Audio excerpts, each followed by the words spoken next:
Because majority of people or majority of entrepreneurs or kind of movements like this or companies or whatever communities, they focus on the entrepreneurs and CEOs. So by nature, a lot of people that we meet around, they think that the CEO is the most important person in the organization, and due to ignorance, lack of knowledge, they don't know how important the role of CEO in an organization.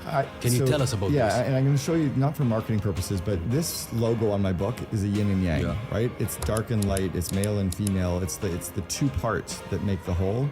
It's almost like a traditional marriage with a husband and wife. The husband isn't more important than the wife isn't more important than the husband. Together, they become a very strong family unit. True.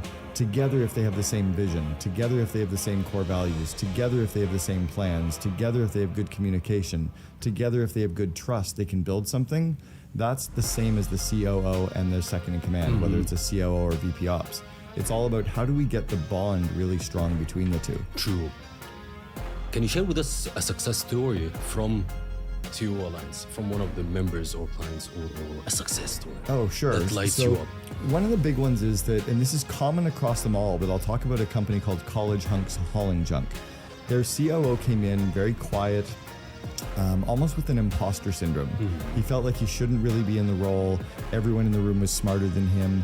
It was also really hard for him because he saw me as the biggest in the industry coming from 1-800-GOT-JUNK, and they were a much smaller competitor in the space. So he had this feeling like he didn't belong in the room. The reality was he really belonged in the room. He was very sharp, he was very charismatic, he had good ideas and good systems. But when we shed that imposter syndrome, he went to the next level, and their company went to the next level. Wow. He was already there feeling like he was broken when there was nothing wrong with him. But because he was now in a room filled with other people like him, he saw his own strengths and his own weaknesses, and he realized that his weaknesses weren't anything to worry about anymore.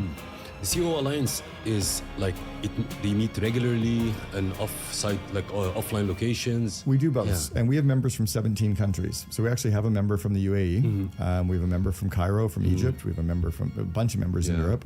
But we have one event every month online via Zoom, so a 2-hour event. And then we have 2 events a year in person. One's held at MIT, one is held in Vancouver, Canada. And we alternate between those two, Boston and Canada. And you're very strict in getting members in. Like if you're an entrepreneur or a CEO, you're out, a CEO is in. And you have to do at least 5 million or greater in revenue to qualify, because I want to have real businesses, right? I don't want to have someone who is running a smaller company or a startup that doesn't have the same problems that a real second in command will have.